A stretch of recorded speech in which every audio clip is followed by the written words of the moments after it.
of Kruze Consulting. He's going to talk through when and how to start a finance plan. Scott, thanks so much for joining us. Before I pass it over to you, just a couple housekeeping reminders. So this is a 20-minute interactive session. Feel free to drop your questions in the chat. Scott's going to take them along the way, so drop in any timely questions that you have. We'll also leave time for Q&A at the end if you still have questions. We encourage you to keep your cameras on if you're comfortable. Keep yourself muted for the presentation, but feel free to come off mute if you do have a question, or you can always raise your hand, and that way Scott will know that you have a question for him. And final reminder, yeah, you lost my list. Final reminder, these sessions will be recorded and available after, so make sure that you subscribe to SaaStr's YouTube and follow SaaStr on SlideShare. Scott, your turn to take it away. Thanks so much. Awesome. Thank you so much. And this is my, this is when I look handsome picture here. So I'm going to talk about tons of systems, tons of tax compliance, and some fundraising and, you know, kind of forward-looking financial modeling stuff that hopefully is really, really helpful for your startup. I love questions. So like you can fire away. Just take yourself off mute because I won't be able to see the actual questions coming up. So just take yourself off mute, ask a question, I'll answer it. I love doing that. It's actually more fun for me. And with that, any questions to start off with? Everyone good? Cool. So a little bit about Kruze Consulting. We are an accounting firm that my wife started 9 years ago.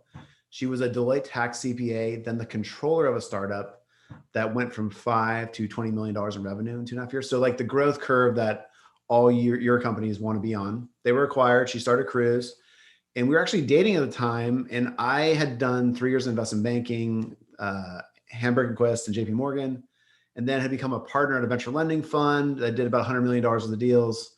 You probably heard of Angie's List, Upwork, Impossible Foods, Serena Lilly, FreshBooks, tons of companies. But I, like you, wanted to start a company or build something. So I joined Vanessa as a third person. Now we're about 75 people. We have about almost 400 clients. Clients raised $1 billion last year, raised $4.5 billion over time. So that's us. So we just work with startups, venture-backed startups, like all day long. So hopefully this information is really tailored to you. Just so you know that we know what we're talking about. One of our clients, Voicea, was acquired by Cisco. One of our clients, Fleet Smith, was acquired by Apple. One of our clients went public through a SPAC. Another client was acquired by Fox. These are all pretty large deals. And with that comes a lot of when public companies buy startups, there's a lot of due diligence requirements, not just on the financial side, but a ton of tax due diligence. And so this is really where we shine. And this is what I'm trying to teach you today. This is me again. And so really just think about the things we're going to talk about here are rock solid financial systems that can scale, that you're not like trying to rip out or change or do something along the way. Tax and legal compliance mistakes that you want to avoid if possible. And then we'll talk about kind of forward-looking, you know, financial plan, like financial modeling, and being due diligence ready. And my basic philosophy is be due diligence ready like every day, like day one. Don't try to like tell yourself you're going to catch up on it or you're going to catch up on your financials or your tax compliance, because you never do, because life at a startup is just pretty chaotic and tough. And there's always someone asking for your time. And so you tend to procrastinate. And then when that magical call comes from a venture capitalist or from an acquirer and you're not ready, it's incredibly stressful. It's an incredible amount of work. And you end up sending negative signals to either the buyer or the investor because they can kind of see you're not ready or didn't do the work.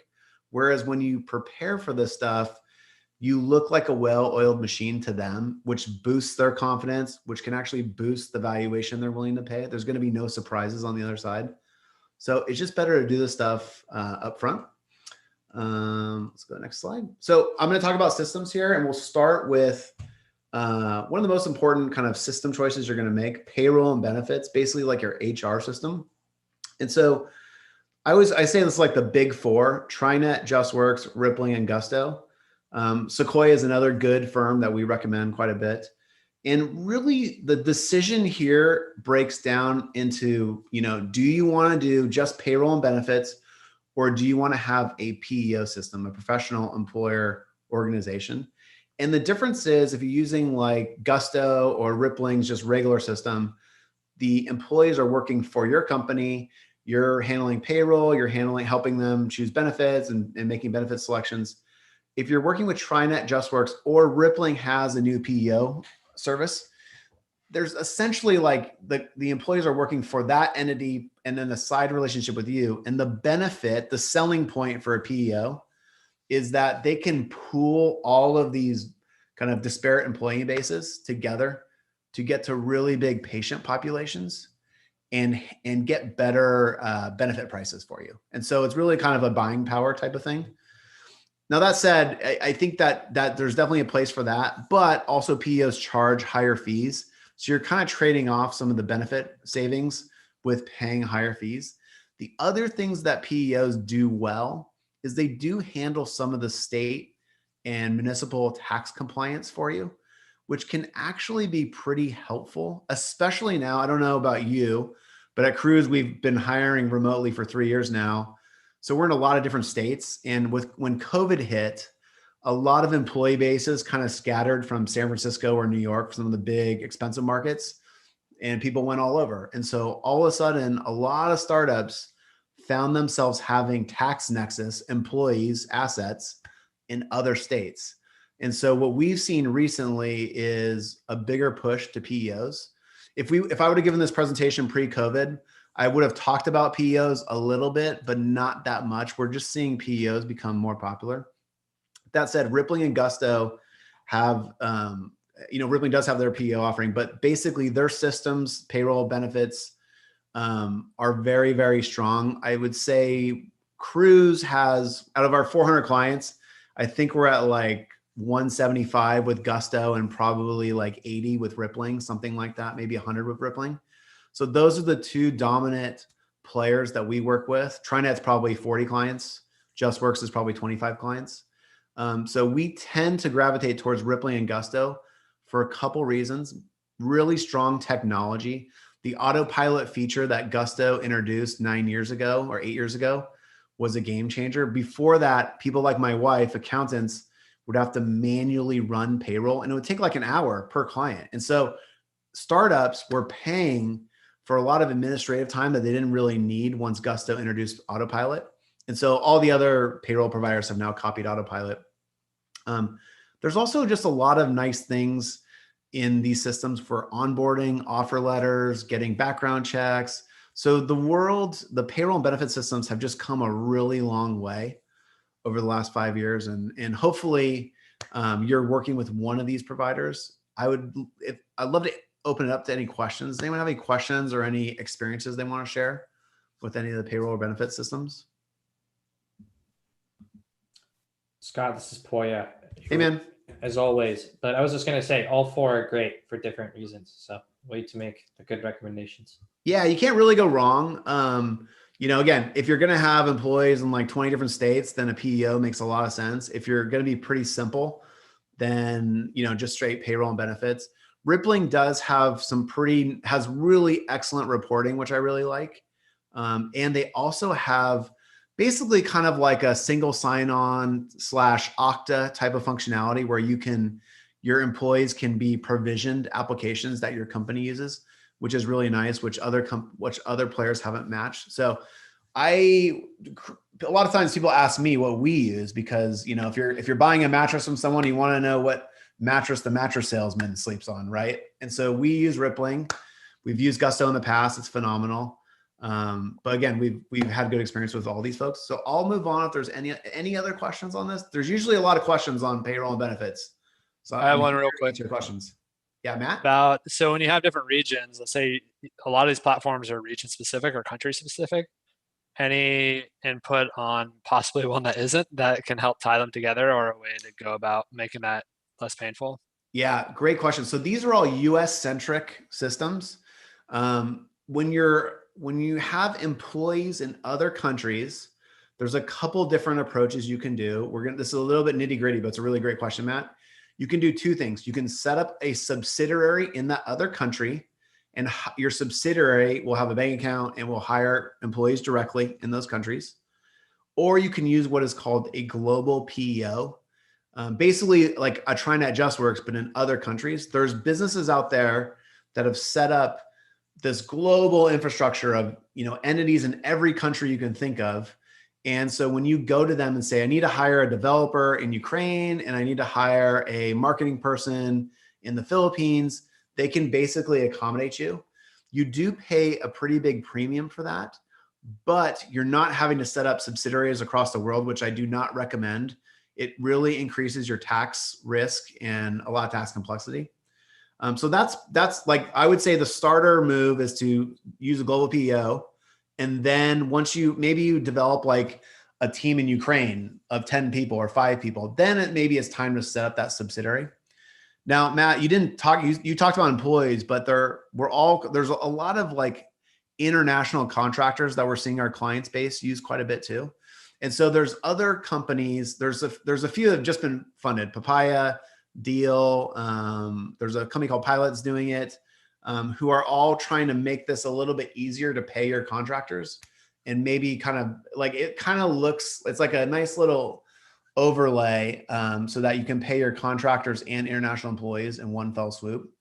So there is a lot of innovation here. I actually talked to Parker Conrad like 3 weeks ago at Rippling, asking him if they were integrating with any of these international, payment networks. And he said they're working on it, but a lot of those systems don't have a ton of data or a ton of hooks yet. And so it's still a very nascent world. But if you just need to hire like 1 or 2 people and they need to be employees and don't fit the criteria of contractors, then use a global PEO. If you are going to hire a bunch of people in one country, then I would set up a subsidiary. Does that answer your question, Matt? Good? Yeah. Cool. Awesome. Any other questions? There's a lot of complexity here. Cool. Okay. This one's a pretty easy one. So you need an accounting system. You need to start like, tracking your expenses, tracking your investment, that kind of stuff. We recommend QuickBooks Online. There's a challenger to QuickBooks, which is Xero. And for those who don't know, Xero actually was like the first cloud accounting tool. And QuickBooks had been a desktop application, like old school. And Xero really scared QuickBooks, and QuickBooks hightailed it and built QuickBooks Online, which has become kind of the dominant platform in the United States. Xero is very strong in Europe and in Asia. It actually originated out of New Zealand. Great company. Stock's done very well. I'm a proud shareholder of Xero, but we recommend QuickBooks Online. Part of that is we as Kruze have built a lot of proprietary software that plugs into QuickBooks. So it automates a lot of our work. So we're pretty tied into QuickBooks. But if you're using Xero, it's working for you, that's totally fine. Just try to use something. The software is actually pretty cheap and easy. And it's good to just kind of get in the habit of using an accounting software. We often get questions about startup credit cards. The 2 kind of things you do as soon as you know you're going to get money is you typically set up a bank account, which I'll talk about next, and you typically get a credit card to pay for all the web services and all the expenses of the business. And so historically, there wasn't very much innovation in the credit card market, especially for startups. If you were a founder 5 years ago, you would basically personally guarantee a credit card with like American Express or Chase, or you would work with probably Silicon Valley Bank, and they would segregate a portion of your cash. They might take like $30,000 or $40,000 out of your normal bank account, put it into a different bank account that you can't touch, and that backs your credit card. And so it was kind of like not a good situation for either use case. And then along came Brex, and they had a pretty innovative idea. They basically underwrite your creditworthiness based on the cash in your bank account and what you're spending, and they don't require a personal guarantee. And this was a game changer. Like I've had companies on the verge of like a day away from going bankrupt, and I'll casually ask the founder and say like, hey, did you pay your credit cards off? Are they personally guaranteed? And the founder who has a million things going on at that moment and is probably pretty sad and depressed, will remember they didn't pay their credit card. And if they would have waited 1 day later, they might have owed $30,000 or $40,000 personally for this company's obligation that they personally guaranteed. So this is a big deal. So we put a lot of our companies on Brex. when Brex came out and started taking market share, Silicon Valley Bank and American Express did something very smart.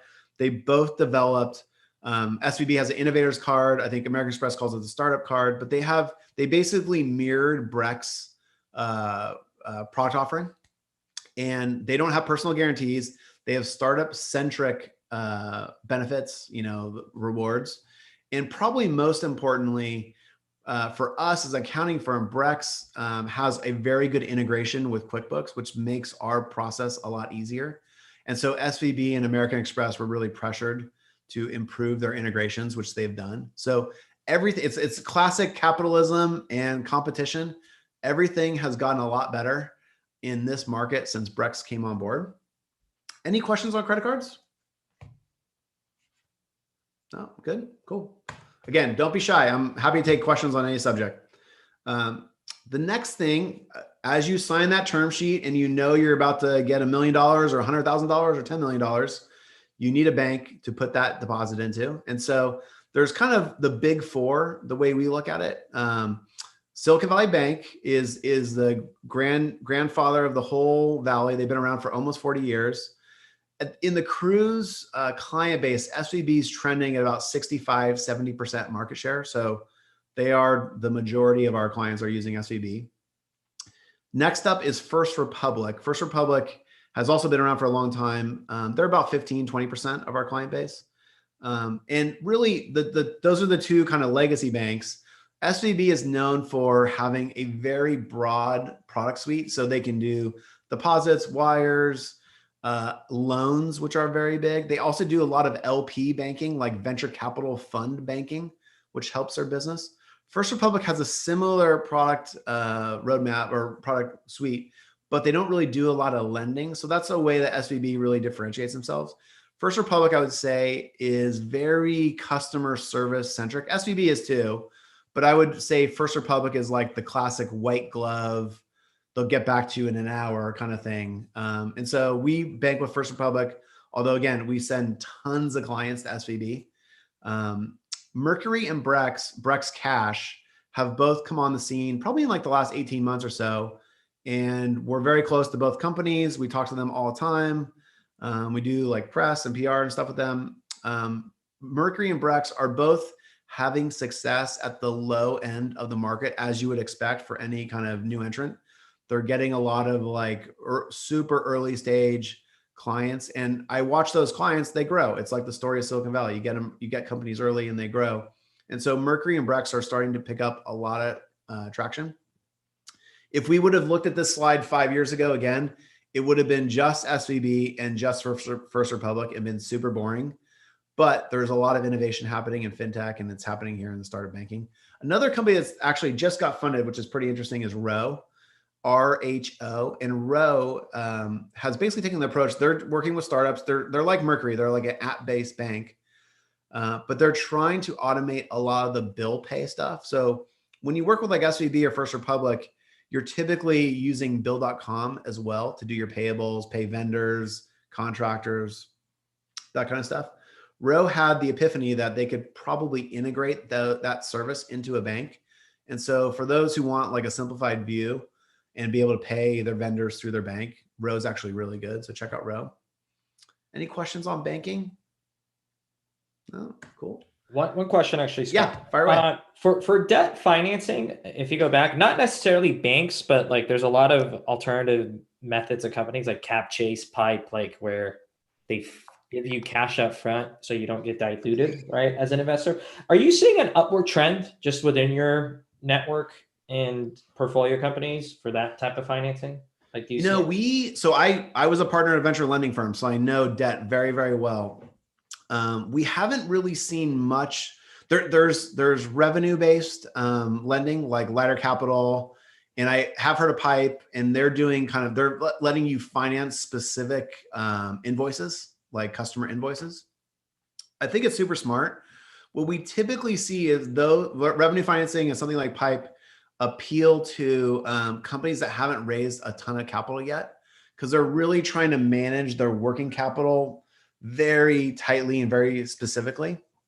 Where we see kind of the bigger deals and more venture debt happening is with companies that have raised a lot of VC money. lenders like SVB, Bridge Bank, Comerica, and then the funds like WTI and TriplePoint are underwriting those companies in a different way. They're looking at the enterprise value of the company and where they're trying to go and making a bet via a loan.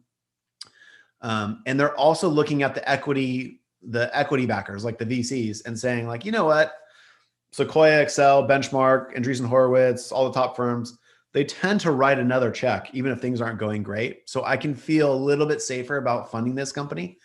And they take a much broader collateral pool. So they take a pledge typically on all the assets of the company. The banks do some working like accounts receivable financing, and it's very, very inexpensive. So the companies that are using, Lighter Capital, Pipe, others, they're typically paying a much higher interest rate, but it's worth it to them. It's a great financing vehicle for them because they don't have those equity backers to kind of fall back on. And so it's the cost of capital is worth it for them. Does that answer your question, Puya? Yeah, 100%. It's a cool time in finance, like online lending, online finance. There's a lot happening here. So there'll be a lot. Will probably be, even more interesting things happening over the next year. So we have got about 9 minutes left, and I'll go through this quickly. But this is something that everyone always wants to talk about. Tax compliance for my startup. How do I not mess up my tax compliance, basically? So if I'll go through this, but you can also just Google Kruze or Kruze Consulting and tax deadline for whatever city you live in. So San Francisco, Austin, New York, all the cities we cover. The real quick flow through on this is your payroll provider will do W-2s to your employees. Like right now, that's happening right now in January. You are responsible for doing 1099s for all your contractors. So you basically give them a form that tells them how much you paid them so they can claim on their taxes. I think we're filing somewhere between 10,000 and 15,000 1099s over this week. Like we've started doing it. It's crazy. Wouldn't recommend it to anybody, but that's part of our job. So we handle this kind of stuff for you. And then if you're working in a city like San Francisco or New York or Palo Alto's got a little bit, there's typically payroll taxes and sales taxes. Now, most cities across the country don't have this. San Francisco and New York are highly tax kind of centric municipalities. There's a reason why a lot of people are moving out of San Francisco and New York. This is one of those reasons, but you will have some tax compliance obligations if you're in these cities. And then do not forget to do your Delaware franchise tax. That is super important. That keeps your Delaware company, your Delaware C Corp that you incorporated, current and keeps your liability shield. The whole reason for having a corporation is your liability shield. Keeps that intact. We've had companies who forget to do this. They get a VC term sheet. The VCs run a compliance check on them, and their corporation has lapsed 2 years ago. And it's super embarrassing. Plus, you take a lot of risks. You do not want to do that.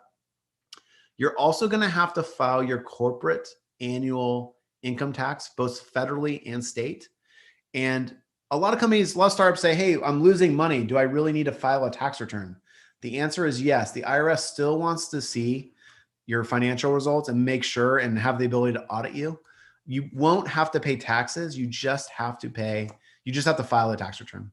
And then of course, if you're in a place like California, New York, Massachusetts, a lot of states, they have like an annual tax or a franchise tax that you have to pay. Your CPA or tax provider should handle that for you. And then finally, R&D tax credits are a pretty big deal. I'll go to the next slide. We at Kruze, we're one of the pioneers of R&D tax credits. We did about 8.5 million of R&D tax credits last year, and we'll do something like 20, 25 million this year. We've grown quite a bit. But the idea is if you're doing real R&D, if you're a startup, you've been funded, you're probably building something very novel and it's true R&D, you can actually get a portion of the money you spend on employees based in the United States doing R&D, contractors in the United States who are doing R&D, and in some cases, things like web hosting, or if you're a diagnostics company, like materials, stuff like that, and you can get credit for it and get a rebate on your Social Security taxes. The rebate can go up to $250,000. It's very powerful. The average Kruze client last year saved $64,000 on the R&D tax credit rebate. So that's $64,000 that they were able to use to hire someone else or spend money on marketing. So it's pretty powerful. The R&D tax credit is a component of your tax return. So like we do the R&D tax credit, we insert that in the tax return, we file the tax return with the federal government and the states, and then we submit a form to your payroll provider like Gusto or Rippling or TriNet, and they will actually process that rebate for you. So it can be really, really powerful. Again, you should be doing this if you're doing R&D. Any questions on this? All right, and we got 2 more minutes. Financial modeling. I really recommend you have, even if you're super early, just a simple financial model. We actually have one on the Kruze site for free. Just type in Kruze financial model. And the one on our site is very simple. It's just a basic income statement with some cash adjustments at the bottom. But even just having that, having some guideposts on where you're going. And I would recommend you do like a 3-year model, even if it's very, very simple. Even if you don't have revenue, just know what you're going to spend money on. Because when you hit a bump, or even when things are going great and you want to accelerate, it's really helpful to have these numbers handy. Also, when a venture capitalist or M&A appears, they're going to want to look at this stuff. And it's not so important that like, no one expects you to be like a Goldman Sachs financial analyst living in Excel all day. Update it once every 3 months, once every 6 months, but have something that you can really use as a map for your business. Some basics on financial modeling. Do 3 years. The simplified income statement is fine for most early stage startups. If you have a capital intensive company, then I would do a 3-statement model: income statement, balance sheet, cash flow statement. That's because you're making investments in machines or CapEx or something big. It's not going to show up in your income statement, but it's going to show up on your balance sheet and cash flow statement. And then your KPIs should be your drivers, number of users, how many paying customers, all that stuff. That's what drives your model. Again, we have a free one. You can just check it out.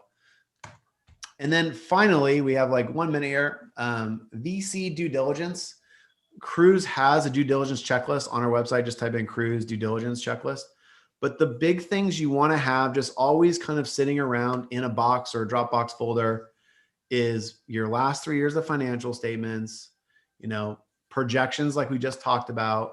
If you have like a top 10, of your clients, of the revenue generating clients, ideally you would have like a customer LTV and churn rate, stuff like that. But that's sometimes a little bit more advanced than all companies can do, but that's definitely beneficial. And then you're going to want to have all your tax returns, any correspondence with tax authorities. If you've issued stock options, you're going to want to have a 409A. And then again, org charts, salary schedules for employees, and projected hiring plan is actually pretty important. Like knowing how many people you're going to hire and what that entails. Because if someone buys you, they're going to want to know like what they're signing up for in the future. And that's about it. Any questions on diligence? I went through the last 5 minutes very fast. So if you have a question, please ask it. Now, based on your financial models, do you have a one-size-fits-all model? Like, for instance, my company that I'm starting up now, it's going to be based on doing business-to-business consulting. So what financial model would you suggest for that? Yeah, great question. So they are not one size fits all. For very early stage companies, again, you can kind of use that free model and that'll get you going. But typically a company will usually hire someone, or the founders will build a financial model very specific to their company. There's a lot of free resources out on Google. So before you like spend a bunch of money on it, I